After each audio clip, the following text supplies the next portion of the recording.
Ini dari Pak Jokowi langsung ini. Beliau mengatakan bahwa kalau Pak JK menyatakan dalam press conference bahwa beritahu kepada termul itu. Ini bukan kalimat negarawan, Bang. Baik, berarti termul maksudnya loyalis Jokowi. Kami terima Dinda, nggak apa-apa. Bentar, loyalis Jokowi. Begini, ya kan bermartabat kan dibilang loyalis. Iya, tapi kalau dibilang termul kan ternak, Dinda. Yang berternak ayam. Begini. Kita kan bukan beternak. Begini. Betelor ayam. Begini.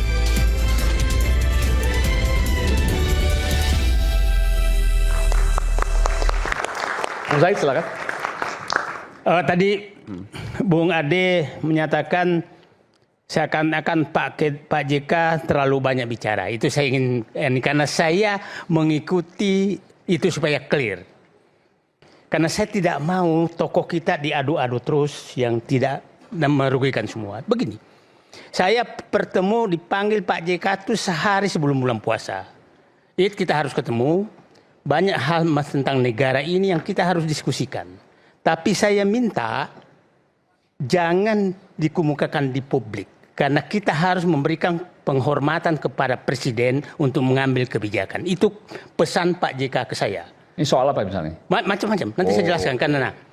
Nah, tadi kan Bung Ade menyatakan seakan-akan reaksi terhadap ini adalah karena Pak JK sudah terlalu banyak bicara. Itu kan saya ingin menyampaikan. Nah, Pak JK menyampaikan ini ada beberapa pesan yang hanya boleh Anda sampaikan apabila bisa ketemu Pak Presiden untuk menyelesaikan persoalan bangsa ini. Tidak boleh di publik demi ketenangan. Itu pesan Pak JK ke saya. Nah, terus, sebenarnya saya melihat begini, anatomi persoalan ini hanya satu substansi loh. Banyak sekali substansi serangan ke Pak JK setelah Pak JK seakan-akan melangkah seperti umpamanya menerima duta besar Iran, menerima duta besar Arab Saudi, mengomentari BBM, mengomentari macam-macam. Itu seakan-akan Pak JK menempatkan diri oposisi. Padahal sebenarnya itu analisis mereka. Nah, terus kita lihat ada 4 sebenarnya yang serangan ke Pak JK yang terjadi. Satu yang tadi yang kita bahas sekarang ini adalah ceramah di UGM. Yang kedua adalah pernyataan chaos. Yang ketiga adalah tentang chaos yang mana ya? Nanti saya jelaskan satu demi satu. Nah, yang ketiga adalah peran seakan-akan mengakui peran Pak JK terhadap Jokowi.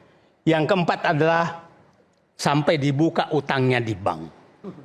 Ya kan? Nah, saya nyampaikan kronologisnya. Pak JK melaporkan, memberikan pernyataan tanggal 8 Agustus. Yang menyatakan saya yakin ijazah Pak JK asli. Pak Jokowi. Ya, asli dan supaya ini selesai tunjukkanlah. Jadi niatnya tidak menyatakan palsu, tidak menyatakan apa. Nah, 9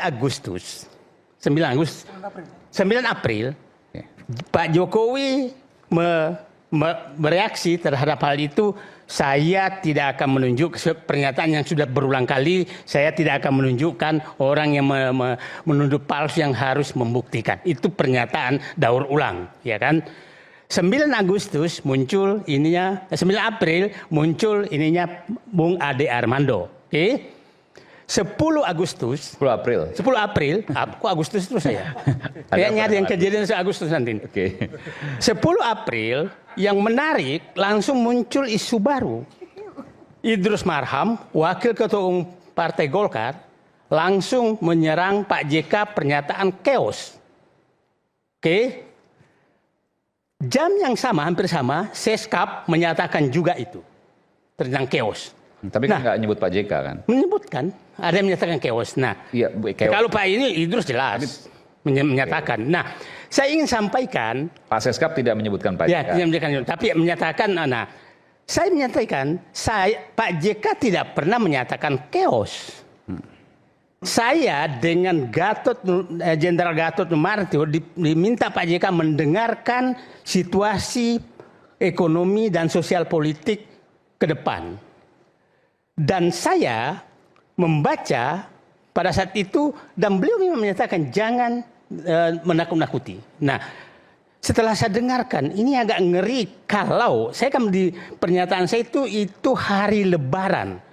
Hari Lebaran kan saya bicara dengan Pak JK bulan 24 sekitar pertengahan Maret. 24 Maret saya menyatakan mendengarkan Pak JK, tafsiran saya kalau Pak Presiden Prabowo tidak mengambil kebijakan ini bisa terjadi chaos. Itu pernyataan saya di hari Lebaran di rumah saya.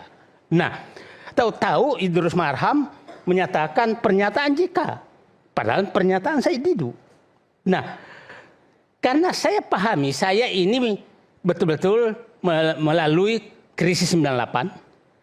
2008 dan 2018 saya di dalam, jadi saya paham betul kalau kondisi seperti ini bisa chaos. Nah, pernyataan saya menyatakan itu kalau presiden lambat mengambil kebijakan untuk mengantisipasi ini maka terjadi chaos. Nah, artinya serangan ke Pak JK itu bukan substansi lagi, ke pribadi, karena bukan dia menyatakan pun dia yang diserang.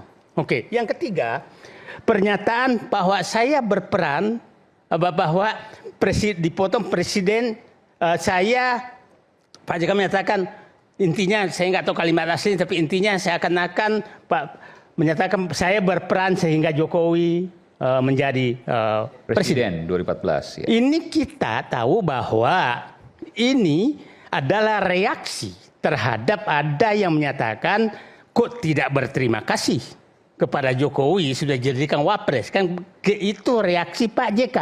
Nah, reaksi Pak JK saat itu sebenarnya ingin menyatakan Pak Jokowi tidak pernah mencalonkan saya sebagai wapres, karena yang mencalonkan saya adalah Megawati.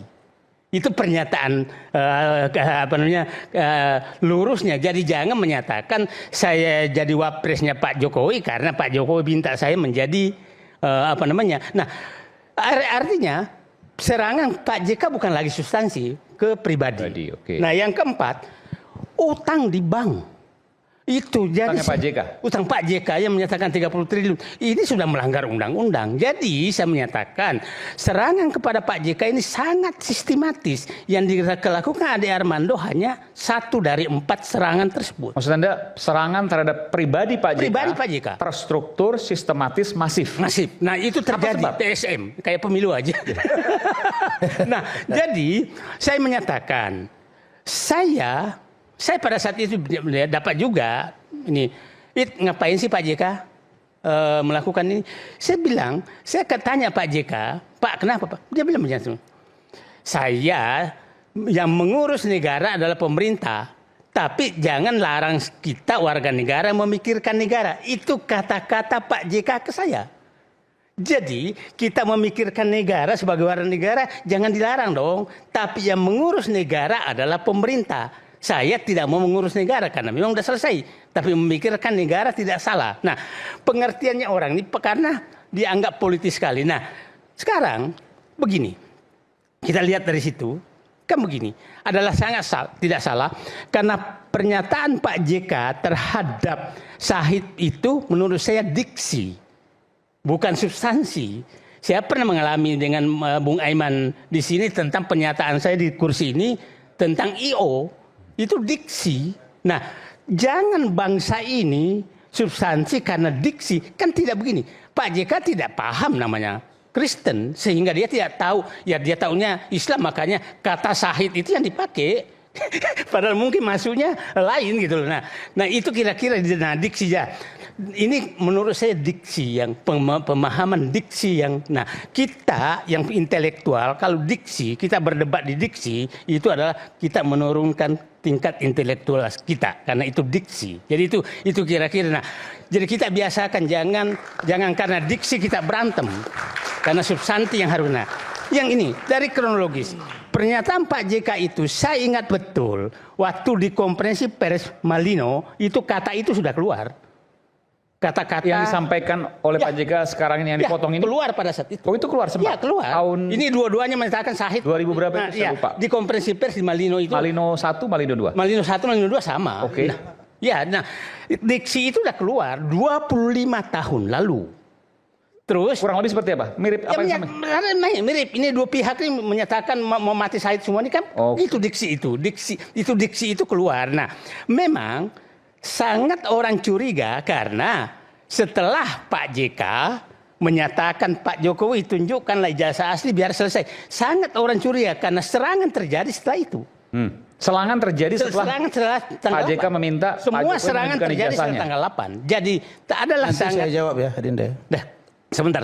Nah, jadi saya hanya menyatakan bahwa sangat sulit dibantah bahwa serangan ke Pak JK ini serangan pribadi, bukan substansi, karena banyak sekali substansi. Yang kedua, bahwa serangan Pak JK ini terjadi setelah menyatakan tunjukkan ijazah asli. Tidak bisa dibantah, itu semua serangan tanggal 9. Tanggal 8 Pak JK melakukan itu. Jadi, nah saya berharap ini cara seperti ini, inilah pertama dan terakhir. Karena begini, saya bilang begini.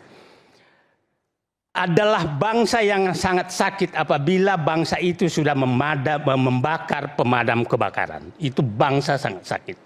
Dan saya menganggap Pak JK adalah pemadam kebakaran yang terjadi di Poso, Solo, dan Aceh.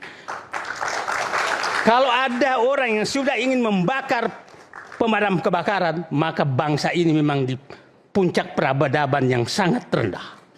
Kita harus hindari itu karena belum tentu lagi 100 tahun kemudian akan lahir Pak JK yang bisa menamaikan menjadi pemadam kebakaran. Itu yang saya ingatkan.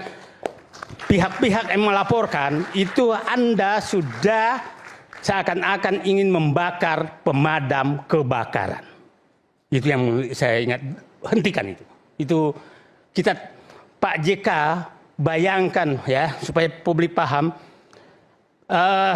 Waktu Helsinki itu uangnya sendiri dia pakai. Waktu Pak Aceh Poso uangnya sendiri pakai, resikonya ditanggung semua.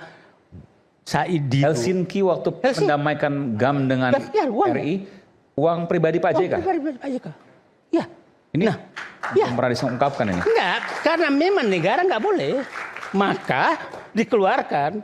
Saya pikir Pak JK waktu itu berangkat ke Finlandia. ya semua Damaikan mengirim Hamid Awaludi, mengirim siapa itu uang pribadi. Nah, jadi bagi orang yang tidak paham Pak JK, belum tentu bangsa ini 100 tahun kemudian punya Pak JK lagi.